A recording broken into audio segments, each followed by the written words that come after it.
Hello friends, welcome back to my channel. हाजिर हूँ एक नई लव स्टोरी लेकर।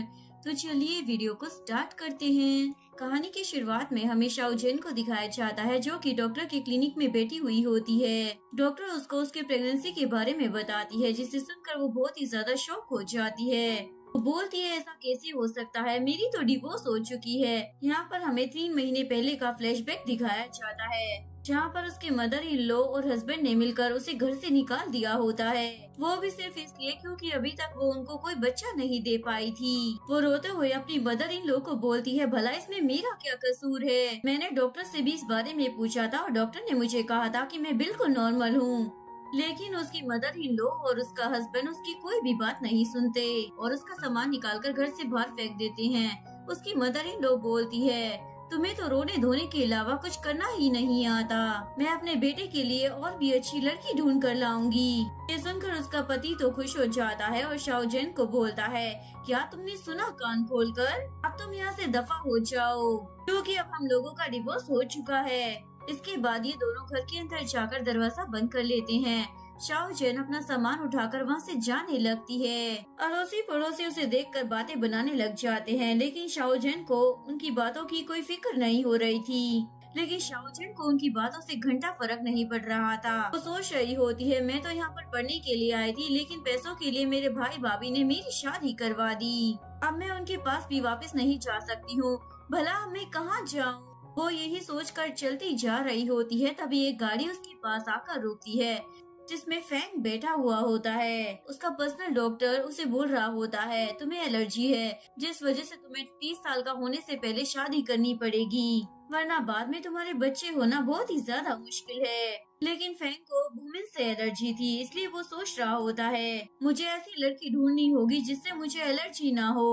उसी वक्त इन दोनों की नजरें एक दूसरे से टकरा जाती है। इसके बाद शाओजेन उस मसाज क्लब में आ जाती है, जहाँ पर उसकी फ्रेंड लिन हुई काम करती थी। वो लिन हुई से पूछती है, क्या यहाँ पर मेरा काम करना ठीक होगा? लिन हुई उसे बोलती है, मैं कितने टाइम से यहाँ पर काम कर रही हूँ, मुझे कुछ नहीं हुआ तो तुम्हें भी कुछ नहीं होगा। वैसे भी यही तुम्हारे पास लास्ट ऑप्शन है, अगर तुम यहाँ पर जॉब नहीं करोगी तो तुम्हें अपने भाई भाभी के पास जाना पड़ेगा। और शाओजेन ऐसा बिल्कुल भी नहीं चाहती थी। वो चाहती थी कि वो पैसे कमाकर अपनी स्टडी को कंप्लीट कर सके। थोड़ी देर बाद फैंग भी अपने डॉक्टर के साथ वहाँ पर आ जाता है। वो सीधा मैनेजर के पास जाता है और उसे बोलता है, मुझे एक प्राइवेट रूम चाहिए, कोई भी वुमेन मेरे रूम में एंटर नहीं होनी चाहिए। मैनेजर बोलता है, आप बिल्कुल भी फिक्र मत कीजिए, लास्ट टाइम आपके रूम में जो लड़की एंटर हुई थी, हमने उसे फायर कर दिया है। इसके बाद फैंग अपने प्राइवेट रूम में जाने लगता है, लेकिन सामने से शाओजेन आ रही थी, जिससे वो टकरा जाता है। वो शाओजेन को गिरने से बचा लेता है और उससे पूछता है, क्या तुम ठीक हो? शाओजेन उसे थैंक्स बोलती है, जिसके बाद वो वहाँ से चला जाता है। डॉक्टर टोंग ये देखकर शॉक हो जाता है कि शाओजेन को टच करने से फैंग को एलर्जी नहीं हुई। शाओजेन भी अपना काम खत्म कर मैनेजर के पास मिलती है और वहाँ से चली जाती है। डॉक्टर टोंग मैनेजर को बोलता है, अभी जो लड़की यहाँ पर आई थी ना, उसे तुम फैंग के रूम में भेज दो। मैनेजर ऐसा करने से मना कर रहा होता है, क्योंकि फैंग उसे अभी ऐसे करने से मना कर गया था, लेकिन डॉक्टर टोंग के कहने पर वो मान जाता है। उसके बाद मैनेजर शाओजेन के पास आकर बोलता है, तुम्हें मिस्टर फैंग को जाकर मसाज देनी है। वो बोलती है, मेरा काम तो यहाँ पर सिर्फ फीमेल्स को मसाज देना था ना, लेकिन मिस्टर फैंग तो फीमेल नहीं है। मैनेजर बोलता है, वो हमारे बहुत ही अच्छे कस्टमर है और ये उनकी डिमांड है, इसलिए हमें उसे पूरा करना ही होगा। अगर तुम अच्छे से काम करोगी तो तुम्हें टिप भी मिलेगी। शाओजेन के पास कोई और ऑप्शन नहीं था, इसलिए वो मान जाती है। दूसरी तरफ फैंग जब कपड़े चेंज कर आता है तो डॉक्टर टोंग कोई फ्रेग्रेंस जला रहा होता है, तो वो डॉक्टर टोंग से इस बारे में पूछता है, ये क्या है? तो डॉक्टर टोंग उसे झूठ बोल देता है, आजकल तुम बहुत ही ज्यादा थके थके रहते हो ना, इससे तुम बेटर फील करोगे। उसके बाद वो वहाँ से चला जाता है और उसे बोलता है, अपना मसाज एंजॉय करना। थोड़ी देर बाद वहाँ पर शाओजेन आ जाती है, लेकिन फैंग तो लेटा हुआ होता है, इसलिए वो देख नहीं पाता कि कौन आया है। बाद शाओजेन भी चुपचाप उसकी मसाज करने लग जाती है। थोड़ी देर बाद फैंग उससे पूछने लग जाता है, यहाँ पर इतनी ज्यादा गर्मी क्यों है? जैसे ही शाओजेन उसे जवाब देती है तो फैंग उसकी आवाज सुनकर गुस्से से खड़ा हो जाता है। उससे पूछने लग जाता है, तुम्हें यहाँ पर किसने भेजा है? तुम्हारी हिम्मत कैसे हो गई यहाँ पर आने की? क्या तुम्हें नहीं पता यहाँ पर किसी वुमेन का आना अलाउड नहीं है? ये बोलकर वो उसका गला दबाने लग जाता है, लेकिन वो बोलती है, मैं तो बस यहाँ पर तुम्हें मसाज देने के लिए आई थी। फैंग नोटिस करता है उसे शाओजिन के टूने से कोई एलर्जी नहीं हुई, इसलिए वो उसे पूछता है क्या तुम यहाँ पर अपनी मर्जी से आई थी। शाओजिन को लगता है वो मसाज के बारे में बात कर रहा है, इसलिए वो हाँ बोल देती है। ये सुनकर फैंग उससे पूछता है तुम्हें कितने पैसे चाहिए, तो शाओजिन को लगता है कि वो टिप के बारे में बात कर रहा है और वो सोच रही होती है 30 युआन ज्यादा नहीं रहेंगे। इशारे से उसे बताने लग जाती है, तो फैंग उसे बोलता है क्या तुम्हें 30 मिलियन चाहिए। सुनकर शाओजिन तो शॉक हो जाती है, उसे एक्सप्लेन करने लग जाती है, लेकिन वो तो उसकी बात बीच में ही काट देता है। बोलता है मैं तुम्हें 30 मिलियन दूंगा। उसके बाद वो शाओजिन को किस करने लग जाता है। शाओजिन उसे पीछे हटाकर उसे समझाने की कोशिश करती है मैं यहाँ पर खुद को बेचने के लिए नहीं आई हूँ, लेकिन तब तक उन दोनों पर उस फ्रेगनेंस का असर हो चुका होता है। नेक्स्ट मॉर्निंग फैंग उसे 30 मिलियन का कार्ड देकर वहाँ से जाने लगता है, लेकिन वो उसे रोककर बोलती है मैं यहाँ पर खुद को बेचने के लिए नहीं आई थी। वो उसे बोलता है मैं तुम्हें 30 मिलियन दे रहा हूँ, भला अब तुम्हें और क्या चाहिए, अब इतना भी ज्यादा लालची होने की जरूरत नहीं है। शाओजिन को तो उसकी बात सुनकर गुस्सा आ जाता है और वो वहाँ से उठकर चली जाती है। यहीं पर फ्लैशबैक खत्म हो जाता है। प्रेजेंट में शाओजिन अपनी रिपोर्ट को हाथ में पकड़े हुए सोच रही होती है मैं अपने बेबी का अकेले ही ख्याल रख लूंगी, उसको फादर की जरूरत नहीं है। तभी उसे लिन हुई की कॉल आ जाती है जो उसे बताती है तुम्हारी एक्स मदर इन लॉ और हस्बैंड मसाज क्लब में आकर ड्रामा कर रहे हैं। तो उसी तरफ फैंग की ग्रैंडमा नानी और उसकी मॉम उसे फोर्स कर रहे होते हैं कि वो जल्दी से शादी कर ले, या तुम हमें ही बता दो तुम्हें कौन सी लड़की पसंद है, हम तुम्हारे लिए लेकर आ जाएंगे। तभी डॉक्टर टोंग बता देता है इसको एक लड़की पहले ही पसंद आ चुकी है। ये सुनकर चैंग उसे चुप रहने के लिए बोलता है और वहाँ से उठकर चला जाता है, लेकिन ये तीनों डॉक्टर टोंग को अपने पास बिठाकर उस लड़की के बारे में पूछने लग जाती हैं। उसके बाद डॉक्टर टोंग उसे शाओजिन के बारे में बताने लग जाता है। तो तीनों खुश होकर बोलने लग जाती है तुम उसके बारे में पता करवाओ, अगर उसका कैरेक्टर अच्छा होगा तो हम उसे बहू बनाकर अपने घर ले आएंगे, उसकी शादी हम अपने बेटे से करा देंगे, इवन अपनी सारी प्रॉपर्टी भी उसे ही दे देंगे। दूसरी तरफ शाओजिन का एक्स हस्बैंड और उसकी मदर इन लॉ उसे बुली कर रहे होते हैं और लिन हुई के अलावा बाकी सारे कलीग खड़े होकर तमाशा देख रहे होते हैं। वो दोनों शाओजिन को जबरदस्ती अपने साथ लेकर जाना चाहते थे, लेकिन शाओजिन जाने से मना कर देती है। उसके कलीग बोलते हैं तुम्हारी जैसी कैरेक्टरलेस लड़की यहाँ पर काम नहीं कर सकती है, इसलिए तुम्हें यहाँ से चले ही जाना चाहिए। मैनेजर भी उसे फायर कर देता है। वो बोलती है मुझे मालूम है मेरे बच्चे का फादर कौन है, और वो फैंग का नाम बता देती है, लेकिन कोई भी उसकी बात पर यकीन नहीं करता। जिसके बाद उसका एक्स हस्बैंड उसे वहाँ से ले जाता है। ली हुई उसे रोकना चाहती थी, लेकिन बाकी कलीग्स उसे बोलने लग जाती है अगर तुम उसके पीछे जाओगी ना तो तुम भी अपनी जॉब खो दोगी। वो दोनों शाओजिन को पकड़कर गाड़ी के पास लेकर आ जाते हैं। शाओजिन हेल्प के लिए चिल्लाती है, लेकिन उसका एक्स हस्बैंड जबरदस्ती उसे कार में बिठा देता है। उसके बाद वो दोनों उसे वहाँ से लेकर चले जाते हैं। तभी डॉक्टर टोंग उस मसाज क्लब में आ जाता है। जैसे ही वो अंदर आता है तो लिन हुई ने शाओजिन की प्रेगनेंसी रिपोर्ट पकड़ी हुई होती है और वो सभी लोग इसी बारे में बात कर रहे होते हैं। कुछ कलीग्स बोल रही होती है कि वो झूठ बोल रही है, वो फैंग का बच्चा कैसे हो सकता है। डॉक्टर टोंग रिपोर्ट देख लेता है। उसके बाद वो जल्दी से फैंग को कॉल करता है और उसको इस बारे में बताता है। फोन स्पीकर पर होने की वजह से तीनों एल्डर ने भी ये बात सुन ली होती है। फैंग बोलता है मैंने तो उस दिन उसे पैसे दे दिए थे ना, मुझे क्या पता कि वो बच्चा मेरा है भी या नहीं। लेकिन उसकी मॉम उसके हाथ से फोन छीन लेती है और डॉक्टर टोंग को बोलती है तुम शाओजिन के बारे में सब कुछ पता लगाओ, अगर वो अच्छे कैरेक्टर की लड़की होगी तो उसे हम अपने घर लेकर आ जाएंगे। जिसके बाद डॉक्टर टोंग मैनेजर से शाओजिन की इन्फॉर्मेशन मांगता है। इन्फॉर्मेशन चेक करने के बाद लिन हुई उसे बताती है उस दिन मैनेजर के कहने की वजह से ही शाओजिन फैंग के रूम में गई थी, वरना वो तो सिर्फ फीमेल्स को ही मसाज देती थी। मैनेजर बोलता है पर ऐसा करने के लिए मुझे डॉक्टर टोंग ने ही कहा था। ये सुनकर डॉक्टर टोंग को याद आता है इस बारे में तो मैंने फैंग को बताया ही नहीं। इसके बाद वो जल्दी से फैंग को कॉल करता है और उसे बताता है उस दिन मेरे कहने पर ही शाओजिन को तुम्हारे रूम में भेजा गया था और उसका कैरेक्टर बहुत ही ज्यादा अच्छा है, उसका तुम्हारे अलावा किसी और से कोई रिश्ता नहीं था। वो ये सब कुछ बता ही रहा होता है, लेकिन तभी लिन हुई फोन जल्दी से अपनी तरफ कर बोलती है शाओजिन को उसका एक्स हस्बैंड जबरदस्ती अपने साथ ले गया है, वो लोग उसके साथ बिल्कुल भी अच्छा नहीं करेंगे, इसलिए तुम जल्दी से जाकर उसकी हेल्प करो। नेक्स्ट सीन में दिखाया जाता है शाओजिन को उसके एक्स हस्बैंड ने एक केज में बंद कर रखा होता है। सारे विलेज वालों के साथ मिलकर वो उसे पानी में फेंकने वाला होता है कि शाओजिन रोते हुए बोल रही होती है प्लीज मुझे जाने दो। इससे पहले वो लोग उसे पानी में फेंक पाते। फैंग अपनी गार्ड्स के साथ वहाँ पर आ जाता है। उसको देखकर एक्स हस्बैंड बोलने लग जाता है, जरूर ये इसका लवर होगा जिसके साथ मिलकर मेरी वाइफ ने मुझे धोखा दिया है, इसलिए आज मैं इसे भी नहीं छोड़ूंगा।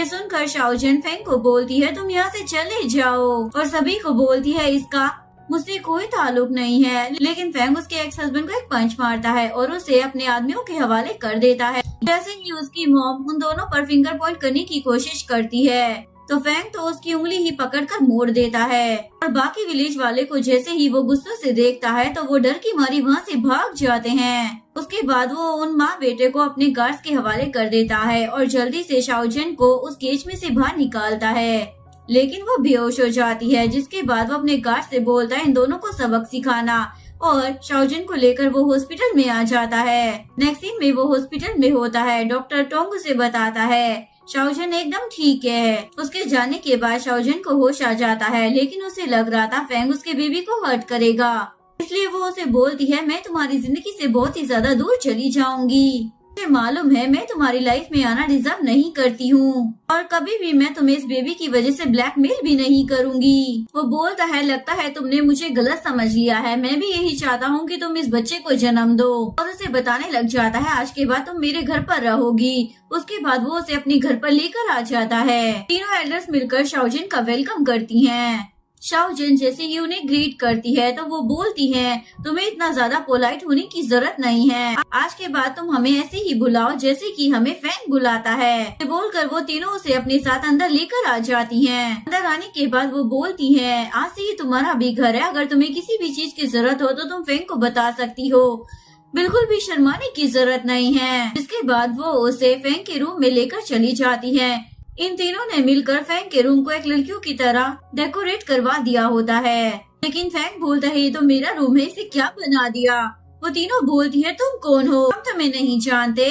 शाओजन बोलती है अगर ये फैंग का रूम है तो कोई बात नहीं, मैं गेस्ट रूम में रह लूंगी। लेकिन ग्रैंडमा बोलती है इस चीज की जरूरत नहीं है, लेकिन अगर तुम्हें फैंग पर तरस आ जाए ना तो रात में तुम उसे अपने रूम में सोने दे सकती हो। ये सुनकर फैंग खुद ही बोल देता है मैं गेस्ट रूम में सो जाऊंगा। उसके बाद ये तीनों फैंग को बोलने लग जाती है तुम शाओजन को शॉपिंग पर ले जाओ। शाओजन बोलती है मेरे पास सब कुछ है, लेकिन फिर भी ये तीनों उन दोनों को शॉपिंग के लिए भेज देती हैं। शॉपिंग करते हुए उन्होंने जो ड्रेसेस देखी होती है वो काफी ज्यादा एक्सपेंसिव होती हैं। शाओजन बोलती है चलो हम कहीं और चलते हैं। फैंग बोलता है क्या तुम्हें ड्रेसेस पसंद नहीं आई हैं? वो बोलती है ऐसी बात नहीं है, मुझे सब कुछ पसंद आ रहा है। फैंग बोलता है फिर तो हमें सब कुछ ले लेना चाहिए। उसके बाद वो वॉशरूम का बहाना बनाकर वहाँ से उठकर बाहर चली जाती है। बाहर उसकी नजर एक शूज के पैर पर जाती है जो कि उसे बहुत ही ज्यादा पसंद आता है, लेकिन सेल गलाकर उसकी इंसल्ट करने लग जाती है तुम जैसी पुअर लड़की ऐसे शूज को अफोर्ड नहीं कर सकती है, और उसे धक्का देती है।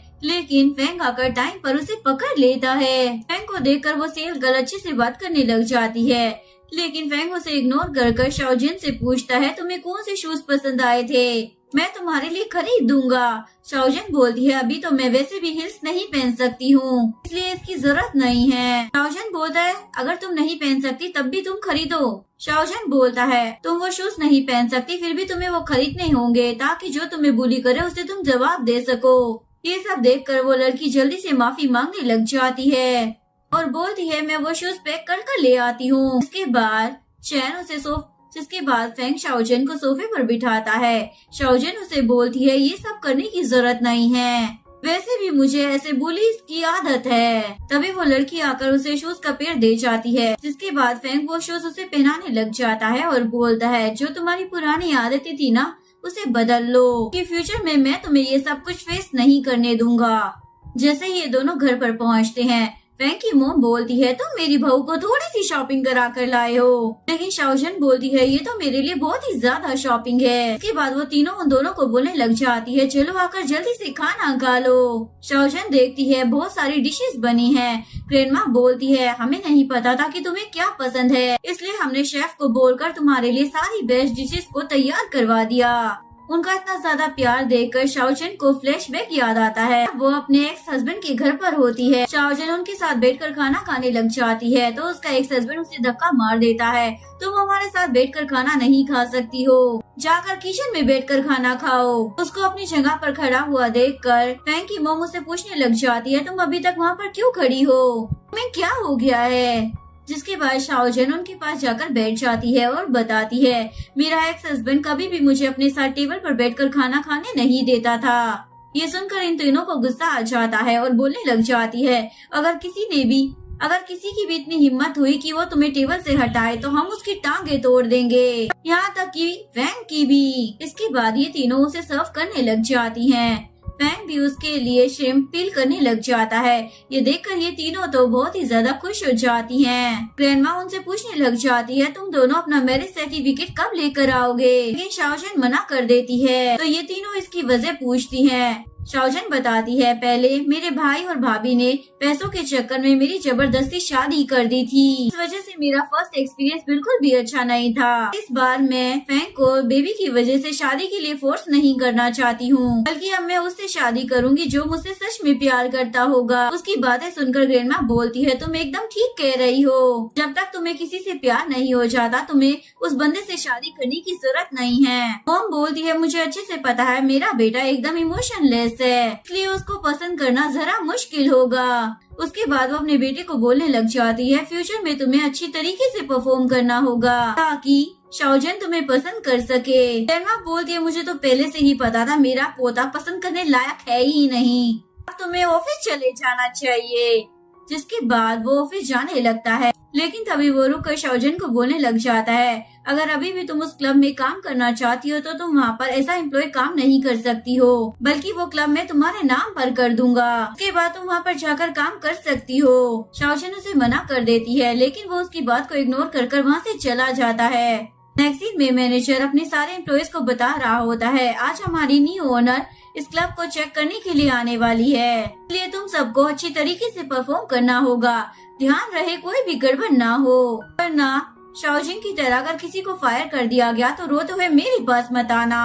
मैनेजर सभी को समझाने के बाद वहाँ से चला जाता है और क्लब की वो तीनों कलीग्स जिन्होंने उस दिन शाओजन को बुली किया था सोच रही होती है, अगर न्यू बॉस को हमारी परफॉर्मेंस पसंद आ गई तो हमारी जिंदगी बहुत ही ज्यादा आसान हो जाएगी। और साथ ही साथ वो एक दूसरे से पूछ रही होती है कि नया बॉस कौन हो सकता है। उनमें से एक बंदी बोलती है, न्यू बॉस कोई भी हो हमें पता लग ही जाएगा। फिर वो बोलने लग जाती है, हमारी किस्मत शाओजन जितनी खराब तो नहीं हो सकती है। अच्छा हुआ वो यहाँ से चली गई, वैसे भी वो यहाँ पर काम करना डिजर्व नहीं करती थी। तभी वो लोग सुनते हैं कि लिन हुई शाओजन से ही बात कर रही है। शाओजन लॉबी में आ गई थी और लिन हुई उसे लेने के लिए जाती है। सुनते ही लिन हुई से पहले दो कलीग शाओजन के पास उसका सामान लेकर आ जाती हैं। शाओजन का सामान उसके पास फेंकती है और उसे धक्का देते हुए बोलती हैं, तुम्हारे और तुम्हारे इस बेकार सामान की वजह से हमारे बिजनेस पर काफी ज्यादा असर पड़ा है। पिछली बार जो कुछ भी हुआ उसके लिए तुम्हें शर्म नहीं आई तो फिर से तुम यहाँ पर मुँह उठाकर चली आई। अगर तुम्हारी जगह पर मैं होती ना तो दोबारा कभी भी यहाँ पर कदम ही ना रखती। मैं तो शर्म की मारी चुल्लू भर पानी में डूब मरती। लेकिन शाओजन उनकी बातों को इग्नोर कर अपना बैग चेक करती है जिसमें उसके पेरेंट्स की फोटो नहीं थी और वो उन लड़कियों से पूछती है, मेरी फोटो कहाँ पर है। उनमें से एक उसे वो फोटो निकाल कर दिखाती है, क्या तुम इसके बारे में बात कर रही हो। शाओजन उससे वो फोटो वापस लेना चाहती थी, लेकिन वो बोलती है, अगर तुम ये फोटो वापस लेना चाहती हो तो तुम्हें मेरे सामने लीन डाउन होना होगा। अगर मुझे पसंद आया तो उसके बाद मैं फोटो वापस कर दूंगी। शाओजन उससे वो फोटो खींचने वाली होती है, लेकिन वो लड़की उस फोटो को पानी में गिरा देती है। उसके बाद शाओजन बड़ी मुश्किलों के बाद उस फोटो को पानी से निकाल लेती है, लेकिन वो फोटो पूरी तरीके से खराब हो चुकी होती है। उनमें से एक लड़की उसे बोल रही होती है, आज मैं तुम्हें छोड़ रही हूँ, वैसे भी तुम्हें जॉब से निकाल दिया गया है इसलिए तुम यहाँ से चली जाओ।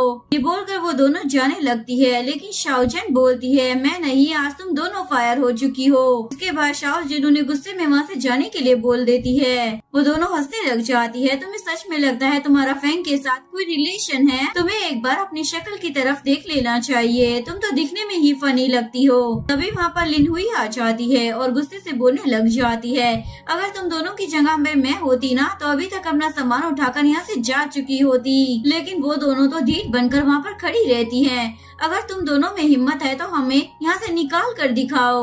उन दोनों में से एक लड़की बोलती है, अगर हमें तुम लोग यहाँ से निकाल पाए तो आज मैं तुम्हारे पैर धोकर पानी पीऊंगी, लेकिन अगर तुम ऐसा नहीं कर पाई तो शाओजिन को वो पानी पीना होगा। तभी वहाँ पर फेंग पहुँच जाता है और बोलता है, ये बुरा आइडिया नहीं है। उसको देखकर ये दोनों लड़कियाँ तो बहुत ही ज्यादा डर जाती हैं। फेंग उससे पूछती है, तुम यहाँ पर क्या कर रहे हो? तुम तो बहुत ही ज्यादा बिजी थे ना? फैंग बोलता है, मुझे पता चला कोई तुम्हें यहाँ पर बुली कर रहा है, इसलिए मैंने अपनी मीटिंग कैंसिल कर दी और तुम्हारे लिए यहाँ पर आ गया। उसके बाद वो अपना कोट निकालकर उसे कवर कर देता है और बोलता है, तुमको प्रोटेक्ट करने के लिए मुझे खुद इन्हें सबक सिखाना होगा। ये दोनों डरते हुए बोलने लग जाती है, क्या सच में मिस्टर फेंग शाओजिन को सपोर्ट करते हैं?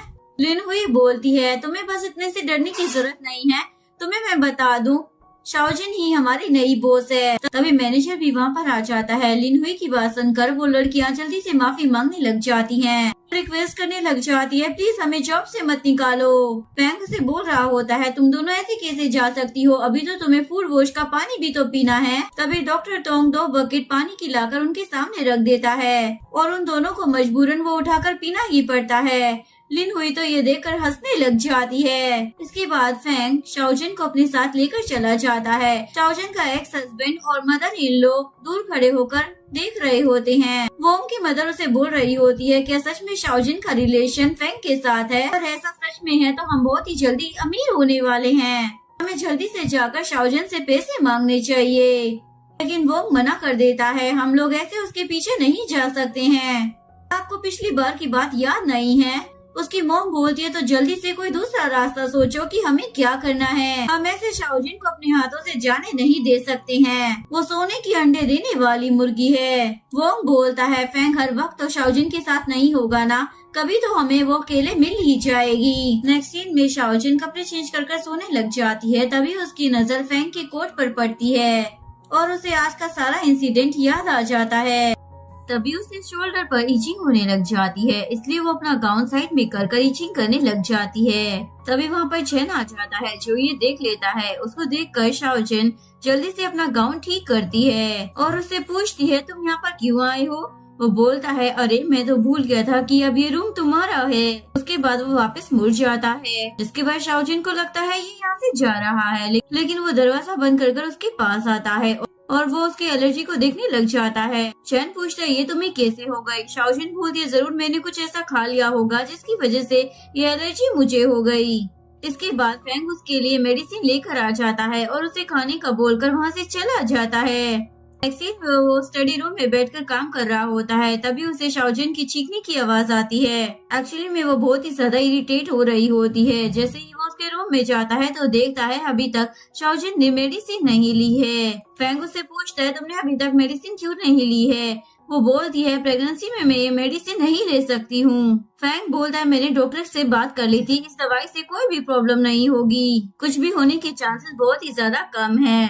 वो बोलती है, लो है इसका मतलब ये थोड़ी है कि है ही नहीं, इसलिए मैं किसी भी तरीके का रिस्क नहीं लेना चाहती हूँ। फैंग उसकी बात सुनकर बाहर चला जाता है और थोड़ी देर बाद उसके लिए आइस पैक लेकर आ जाता है और बोलता है, मैंने डॉक्टर से पूछा था, आइस पैक से भी एलर्जी ठीक हो सकती है। उसके बाद वो आइस पैक लगाने लग जाता है, लेकिन दर्द की वजह से शाओजिन अपना हाथ पीछे खींच लेती है और ये तीनों एल्डर्स बाहर कान लगाकर खड़ी उनकी सारी बातें सुन रही होती है और साथ साथ हंस रही होती है। पता नहीं अंदर क्या हो रहा होगा। जैसे ही फैंग जाकर दरवाजा खोलता है तो ये तीनों एम्बेरेस हो जाती है और बहाना बनाने लग जाती है, हम तो शाओजिन को देखने के लिए आए थे। फैंग उन लोगों को बताने लग जाता है, जैसा आप लोग सोच रही हैं ना वैसा कुछ भी नहीं है, मैं तो बस उसको आइस पैक देने के लिए गया था। वो तीनों बोलती है, चाहे जो भी हो, एक बात तो है कि तुम प्यार करना सीख गए हो। पर वो इस बात से मना कर देता है तो उसकी नानी बोलती है, तो तुम शाओजिन की इतनी ज्यादा परवाह क्यों करते हो? शाओजिन भी उनकी बातें आकर सुनने लग जाती है। फैंग बोल देता है, मैं सिर्फ बच्चे की वजह से उसकी केयर कर रहा हूँ। ये सुनकर शाओजिन तो सैड हो जाती है और वापस चली जाती है।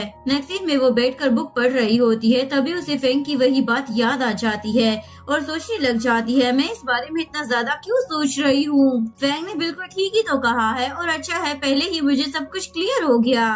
तभी वहाँ पर फैंग आ जाता है, वो उसे उठाकर बॉक्सिंग एरिया में लेकर आ जाता है। शाओजिन उससे पूछती है, तुम मुझे यहाँ पर क्यों लेकर आए हो?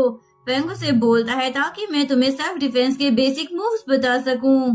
शाओजन बोलती है तुम ऐसा क्यों करना चाहते हो? वो बोलता है क्योंकि मैं तुम्हारी परवाह करता हूँ।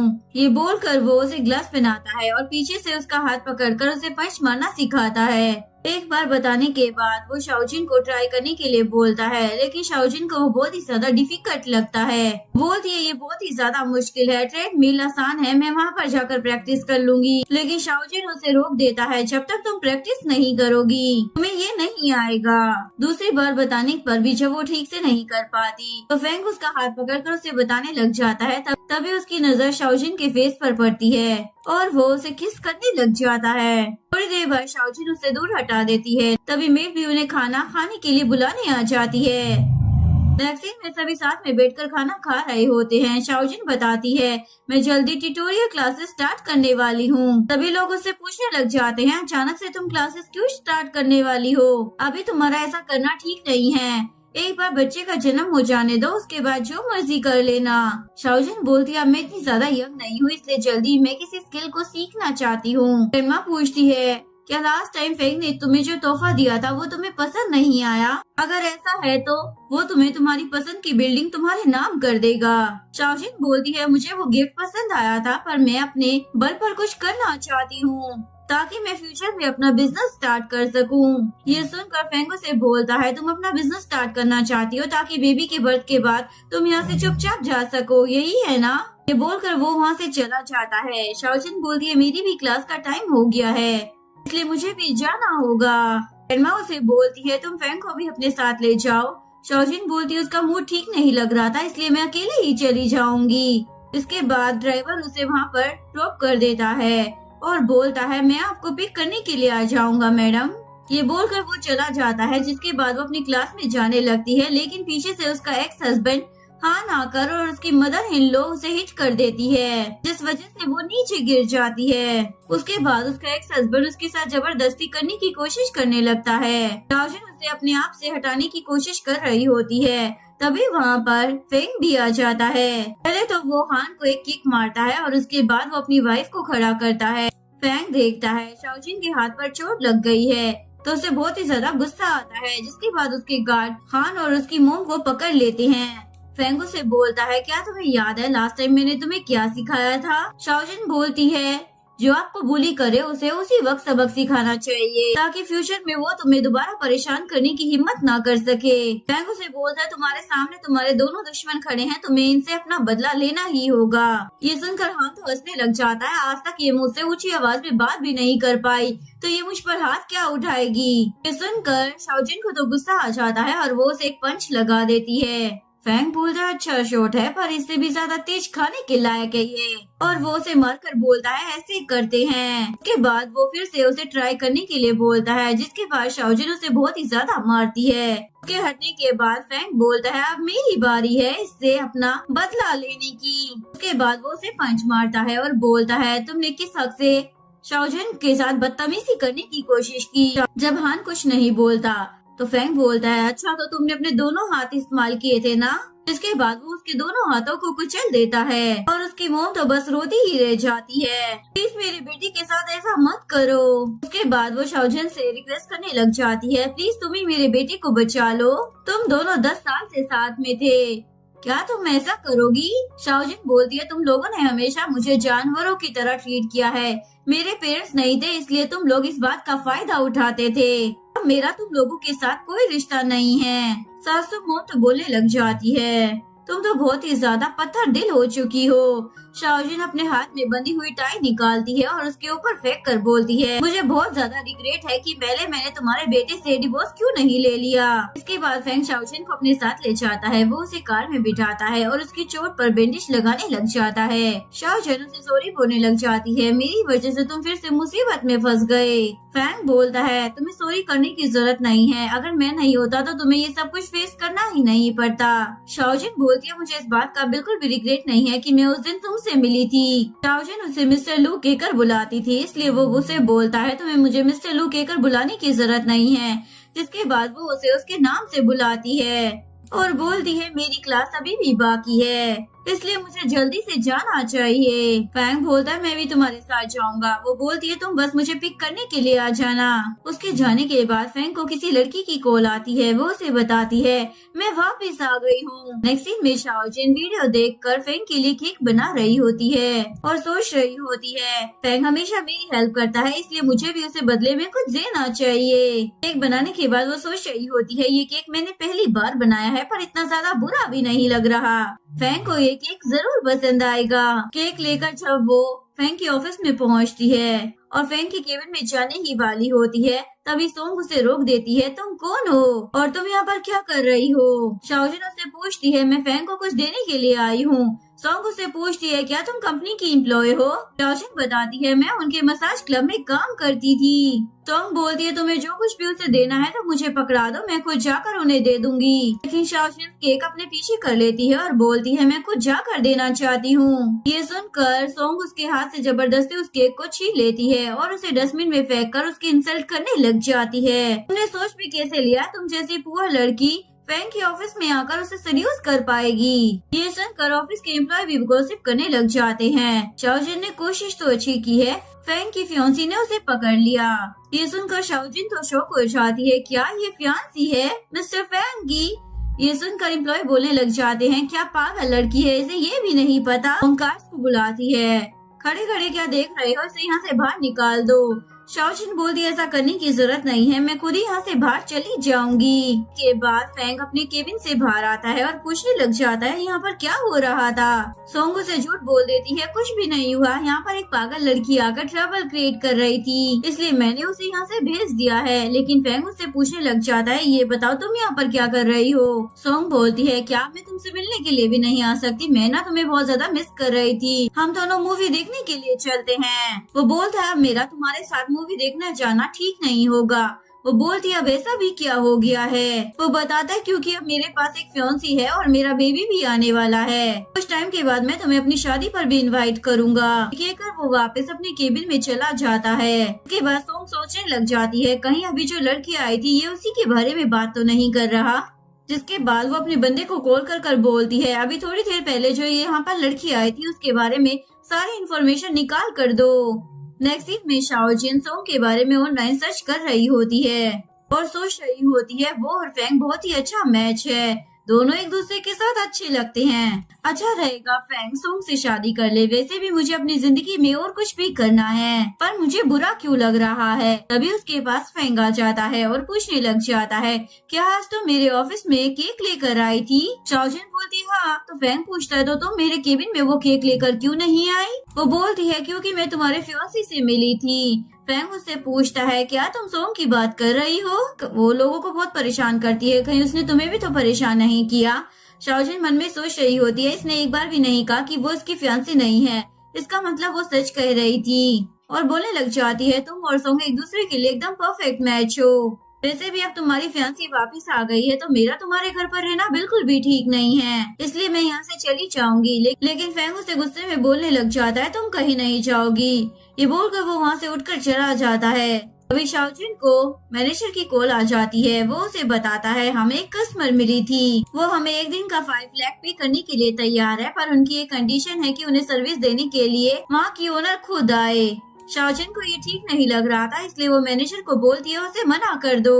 लेकिन मैनेजर बोलता है ऐसा नहीं हो सकता क्योंकि उसने ऑलरेडी कॉन्ट्रैक्ट साइन कर दिया है। मुझे लगा ये ऑफर बहुत ही ज्यादा अच्छा है, कहीं मैंने कुछ गलत तो नहीं कर दिया। शाओजिन बोलती है अगर तुमने कॉन्ट्रैक्ट साइन कर दिया है तो मैं वहाँ पर आ जाऊंगी, पर कुछ चीजें हैं जो तुम्हें पहले से प्रिपेयर करनी होगी। इसके बाद हमें पार्टी का सीन दिखाया जाता है जो कि सोंग ने ऑर्गेनाइज की होती है। वहाँ पर वो शाओजिन को बुलाकर सभी के सामने उसकी इंसल्ट करवाना चाहती थी।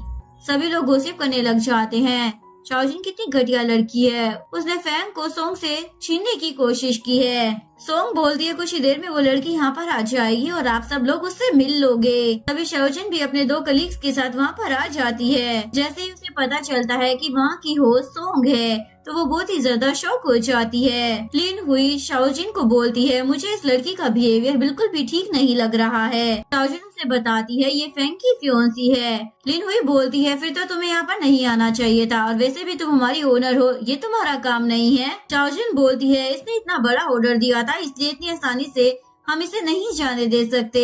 वैसे भी हम यहाँ पर आ ही गए हैं तो हमें अपना काम करना चाहिए। उसके बाद शाओजिन आकर सोंग को ग्रीट करने लग जाती है, लेकिन सोंग तो उसकी और उसके काम की बेइज्जती करने लग जाती है। शाओजिन बोलती है, ये हमारा प्रोफेशन है, तुम हमारी ऐसे इंसल्ट नहीं कर सकती हो। इसके बाद शाओजिन सोंग के फुट की मसाज करने लग जाती है, लेकिन सोंग जानबूझकर उसे धक्का मार देती है। लिन हुई उसे उठाती है और बोलती है, सोंग तुम्हें जानबूझकर टॉर्चर करने की कोशिश कर रही है। लेकिन शाओजिन उसे पीछे कर देती है और दोबारा से सोंग के पैर की मसाज करने लग जाती है।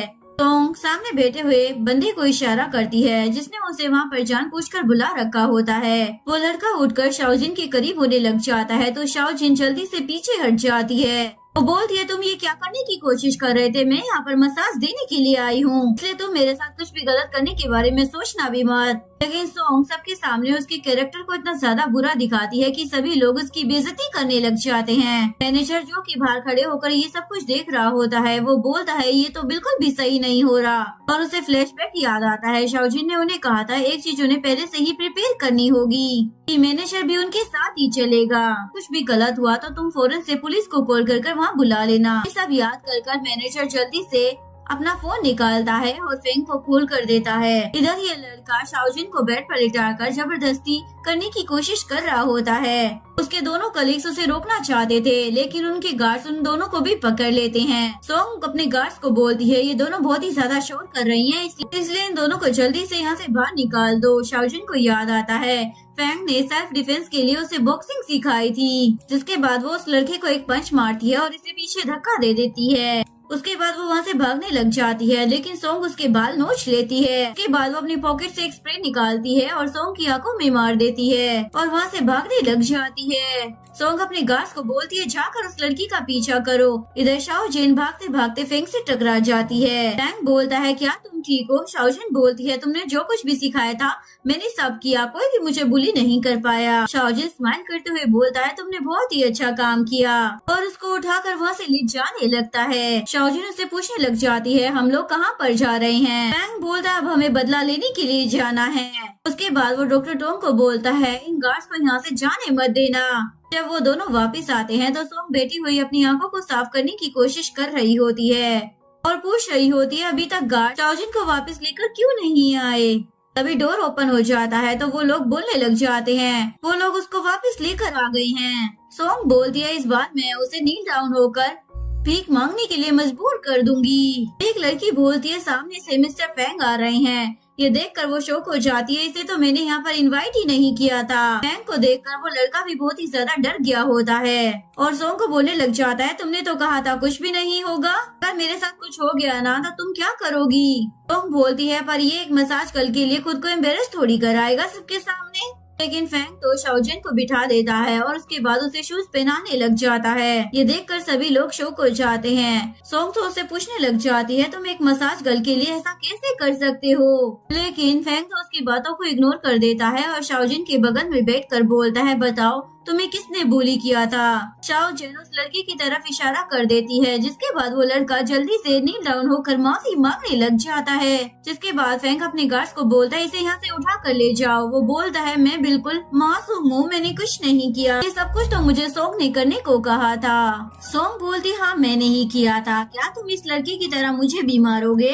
क्या तुम भूल गए हो मेरे डैड ने तुम्हारी जान बचाई थी? वो बोलता है, मुझे बहुत ही अच्छे तरीके से याद है कि मिस्टर सोंग ने मुझे सेव किया था, इसलिए मैं तुम्हें छोड़ दूंगा। लेकिन मैं तुमसे पूछना चाहता हूँ कि क्या तुम मुझे पसंद करती हो और मुझसे शादी करना चाहती हो? सभी लोगों को लग रहा था वो सोंग से इसलिए पूछ रहा है ताकि वो उसे प्रपोज कर दे, लेकिन जैसे ही सोंग बोलती है हाँ ऐसा ही है, तो वो सबके सामने उसकी इंसल्ट कर देता है और उसे बोलता है, ये ख्याल अपने दिमाग और दिल से निकाल दो, क्योंकि ना मैं तुम्हें कभी पसंद करता था और ना ही कभी करूँगा। सोंग को लग रहा था वो सबसे डिफरेंट है, लेकिन फेंग बोलता है, मेरी नजर में तुम नैरो माइंडेड हो और तुम्हारा तो मेरी शाओजिन के साथ कोई कंपैरिजन ही नहीं है। सोंग शॉक होकर पूछने लग जाती है, तुम सभी के सामने मेरी इस तरीके से इंसल्ट कैसे कर सकते हो? लेकिन फेंग उसकी बात को इग्नोर कर देता है और शाओजिन को लेकर वहाँ से जाने लगता है और सभी को बोलने लग जाता है, मैं फ्यूचर में शाओजिन से शादी करने वाला हूँ, यानी कि ये मेरी वाइफ हुई। अगर इसे किसी ने भी दोबारा बुली करने की कोशिश की ना तो मेरे से बुरा कोई नहीं होगा। उसके बाद शाओजिन फेंग को थैंक्स बोलती है। फैंग उसे बोलता है तुम ना बहुत ही ज्यादा मासूम हो और उसे अपने पास बुलाकर किस कर देता है। मुझे नहीं मालूम मुझे तुमसे प्यार कब हो गया, शायद मैंने तुम्हें जब पहली बार देखा था तभी तुम मुझे पसंद आ गई थी, इसलिए तुम मुझे कभी भी छोड़कर मत जाना। शाओजिन बोलती है ठीक है, पर वो लड़की तो तुम्हारी फियांसी थी ना। फैंग बोलता है मैंने कब कहा कि सोंग मेरी फियांसी है। वो बोलती है पर तुमने मुझे इस बारे में कुछ एक्सप्लेन भी तो नहीं किया था। फैंग तो स्माइल करने लग जाता है, क्या तुम जेलस हो रही थी? ये सुनकर वो शर्माने लग जाती है। फैंग उसे बोलता है मैं तुम्हारे हाथ का बना हुआ केक खाना चाहता हूँ। शाओजिन तो खुश हो जाती है, घर जाकर मैं तुम्हारे लिए केक बना दूंगी। नेक्स्ट सीन में ये तीनों एल्डर्स बैठकर कार्ड्स खेल रही होती है। तभी फैंग उनके पास आ जाता है और बोलता है मैं आप लोगों को कोई बात बताना चाहता हूँ। तीनों तो खुश हो जाती है, क्या तुम शाओजिन से शादी करने वाले हो? वो बोलता है कुछ ऐसा ही है। ये सुनकर ये तीनों तो खुश हो जाती हैं। फैंग बोलता है पर पहले मैं एक पार्टी अरेंज करवाना चाहता हूँ जहाँ पर मैं अपने बेबी और शाओजिन के बारे में अनाउंसमेंट कर दूंगा। तभी शाओजिन भी केक लेकर वहाँ पर आ गई थी और उसने ये सारी बातें सुन ली होती है और अंदर आकर बोलती है मैंने सब कुछ सुन लिया है, इसलिए मैं ऐसा नहीं चाहती हूँ। फैंग उसे चेयर पर बिठा देता है और सभी लोग उससे पूछने लग जाते हैं तुम ऐसा क्यों नहीं चाहती हो, क्या तुम फैंग को पसंद नहीं करती हो? शाओजिन बोलती है मैं फैंग को पसंद करती हूँ पर मैं नहीं चाहती मेरी वजह से लोग आप लोगों के बारे में बातें बनाए। सभी लोगों की नजरों में मेरा कैरेक्टर बहुत ही ज्यादा बेकार है। अगर आप लोग सभी के सामने मुझे इंट्रोड्यूस करवाओगे तो फ्यूचर में आप लोगों को बहुत ज्यादा बदनामी झेलनी पड़ेगी। लेकिन सभी के समझाने के बाद शाओजिन मान जाती है। उसके हाँ कहने के बाद तीनों एल्डर्स खुश होकर तैयारियां करने के लिए चली जाती हैं। और शाओजिन तो फैंग को केक खिलाने लग जाती है। फैंग केक को खाने के बाद बोलता है ये तो बहुत ही ज्यादा टेस्टी बना है। फिर ये तीनों बहस करने लग जाती है, पता नहीं शाओजिन को हम तीनों में से किसका गिफ्ट पसंद आएगा। फैंग की मॉम बोलती है हमें लड़ने की जरूरत नहीं है, हमें शाओजिन से जाकर ही इस बारे में पूछ लेना चाहिए। इसके बाद ये तीनों शाओजिन के रूम में चली जाती है। शाओजिन उन तीनों को देखकर बैठने लग जाती है, लेकिन वो लोग शाओजिन को बैठने से मना कर देते हैं और पूछने लग जाती है तुम्हें हम तीनों में से किसका गिफ्ट सबसे ज्यादा पसंद आएगा। उनके गिफ्ट के बारे में सुनकर शाओजिन बोलती है मुझे ये सभी पसंद है और बोलने लग जाती है आप सभी लोग मेरे साथ इतने अच्छे हैं, आप लोग मुझे जो कुछ भी दोगे वो सब मुझे पसंद ही आएगा। ये सुनकर फैंग की मॉम बोलती है तुम तो बहुत ही ज्यादा होशियार हो, मुझे पक्का यकीन है तुम्हें मेरा ही गिफ्ट पसंद आने वाला है। लेकिन फिर से ये लोग बहस करने लग जाते हैं और इनको बहस करता हुआ देखकर शाओजिन तो स्माइल करने लग जाती है।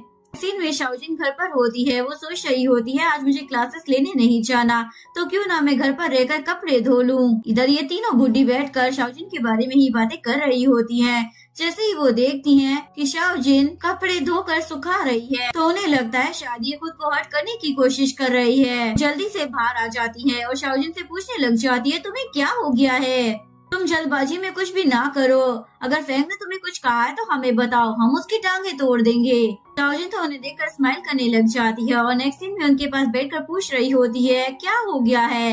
लेकिन फैंग की मॉम रोते हुए बोलने लग जाती है ये तुम क्या कर रही थी, हम तो तुम्हारे लिए बहुत ही ज्यादा परेशान हो गई थी। दूसरी तरफ फैंग अपने ऑफिस में बैठा हुआ होता है। डॉक्टर टोंग उससे पूछता है क्या हुआ है।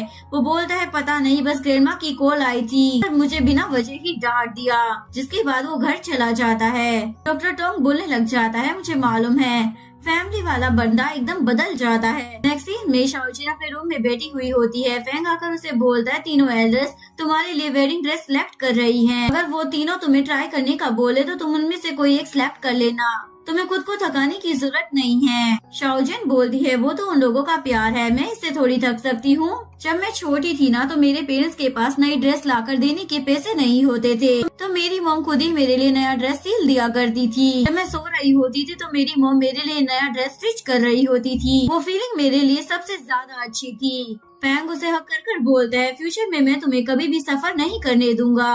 वो बोलती है हाँ फ्यूचर में तुम ही मेरी फैमिली होगे। नेक्स्ट सीन में पार्टी का सीन दिखाया जाता है जहाँ पर सभी लोग शाओजिन को देखकर बोल रहे होते हैं ये तो बहुत ही ज्यादा ब्यूटीफुल है और बहुत ही ज्यादा लकी भी है जो फैंग ने उसे पसंद किया है। एक मेकअप आर्टिस्ट उसके पास आ जाती है और उसे बताती है मुझे फैंग ने हायर किया है ताकि शादी से पहले एक बार मैं आप पर मेकअप ट्राई कर सकूं। जिसके बाद शाओजिन उन लोगों के पास चली जाती है। दूसरी तरफ डॉक्टर टोंग फैंग को रिंग ला कर देता है। डॉक्टर टोंग बोलता है तुमने डायमंड की रिंग क्यों नहीं मंगाई, क्या शाओजिन को ये रिंग पसंद आएगी? दुनिया में ऐसी कोई लड़की नहीं जिसे डायमंड पसंद ना हो। फैंग बोलता है तुम्हें न इस बारे में कुछ भी नहीं पता इसलिए चुप रहो। वो बोलता है लेकिन अब उस सॉन्ग का क्या होगा। फैंग बोलता है मुझे इस बात से फर्क नहीं पड़ता, थोड़ी देर बाद मैं सभी के सामने शाओजिन को प्रपोज करने वाला हूँ। डॉक्टर सोंग बोलता है अगर तुमने ऐसा किया ना तो सोंग तो बिल्कुल पागल ही हो जाएगी। वो शाओजिन के साथ कुछ कर ना दे। वो बोलता है उसकी इतनी हिम्मत नहीं कि वो शाओजिन के साथ कुछ कर पाए। अगले सीन में शाओजिन सोंग से मिलने के लिए जाती है। सोंग गुस्से में उसे बोलती है तुमने फेंग पर क्या जादू किया है? तो वो तुमसे शादी करने के लिए मान गया पर मुझसे नहीं। शाओजिन बोलती है तुम अपनी लिमिट क्रॉस कर रही हो, मैं तो बस तरस खाकर तुमसे मिलने के लिए आई थी। सोंग बोलती है वो बस तुम्हारे बच्चे की वजह से तुमसे शादी कर रहा है, अगर तुम्हारा बच्चा मर जाएगा तो वो मुझसे शादी कर लेगा। ये बोलकर वो उसे धक्का मार देती है, लेकिन तभी फैंग आकर उसे टाइम पर पकड़ लेता है और सोंग को बोलता है अगर तुम नहीं चाहती कि तुम्हारी पूरी फैमिली बैंकक्रप्ट हो जाए तो यहाँ से चुपचाप चली जाओ। इसके बाद फैंग शाओजिन को अंदर लेकर आ जाता है। शाओजिन उससे बोलती है सोंग बिल्कुल ठीक कह रही थी, अगर ये बेबी नहीं होता तो तुम कभी मुझसे शादी नहीं करते। इसके बाद फैंग उसे एक जगह पर लेकर आ जाता है जो उसने बहुत ही सुंदर तरीके से डेकोरेट की होती है और उसे बोलता है तो मुझे पहली नजर में ही पसंद आ गई थी, अगर ये बेबी नहीं भी होता तब भी मैं तुम्हें ही पसंद करता। उसके बाद वो नीचे बैठकर शाओजिन को रिंग देते हुए प्रपोज करता है तो वो भी हाँ बोल देती है। उसके बाद वो खड़े होकर बोलता है मैं तुम्हें एक और चीज देना चाहता हूँ। जिसके बाद वो शाओजिन को उसके पेरेंट्स की फोटो देता है। शाओजिन खुश होकर पूछती है तुम्हें ये फोटो कहाँ से मिली? मैं इतने टाइम से इसे ढूंढ रही थी। वो बोलता है ये फोटो खराब हो गई थी और पुरानी थी इसलिए इसे ठीक करने में टाइम लग गया। शाओजिन उसे हक कर थैंक्स बोलती है। फैंग बोलता है कल हम जाकर मैरिज सर्टिफिकेट भी ले लेंगे। नेक्स्ट सीन में वो मैरिज सर्टिफिकेट के लिए फोटो क्लिक करवा रहे होते हैं। मैरिज सर्टिफिकेट लेने के बाद वो लोग वहाँ से जाने लगते हैं, लेकिन तभी शाओजिन को लेबर पेन स्टार्ट हो जाता है। जिसके बाद वो उसे जल्दी से हॉस्पिटल लेकर चला जाता है। नेक्स्ट सीन में शाओजिन हॉस्पिटल के ऑपरेशन थिएटर में होती है और ये सभी लोग बाहर वेट कर रहे होते हैं। फैंग तो इधर उधर के चक्कर लगा रहा होता है, जिस पर उसकी मोम उसे डांट देती है चुपचाप एक जगह पर खड़े क्यों नहीं हो जाते? तुम्हें देखकर हमें भी चक्कर आने लगे हैं। थोड़ी देर बाद नर्सिस तीनों बेबी और शाओजिन को लेकर ऑपरेशन रूम से बाहर आ जाते हैं। इन्हें देखकर ये सब लोग तो बहुत ही ज्यादा खुश हो जाते हैं और फैंग शाओजिन को शुक्रिया अदा करता है क्यूट से बच्चे देने के लिए। और यहीं पर इस कहानी का डी एंड हो जाता है। अगर आपको वीडियो अच्छी लगी हो तो प्लीज वीडियो को लाइक करें, चैनल को सब्सक्राइब करें, न्यू अपडेट्स के लिए बेल आइकन का बटन प्रेस करें। मिलते हैं नेक्स्ट वीडियो के साथ, तब तक के लिए सारांश बाय बाय।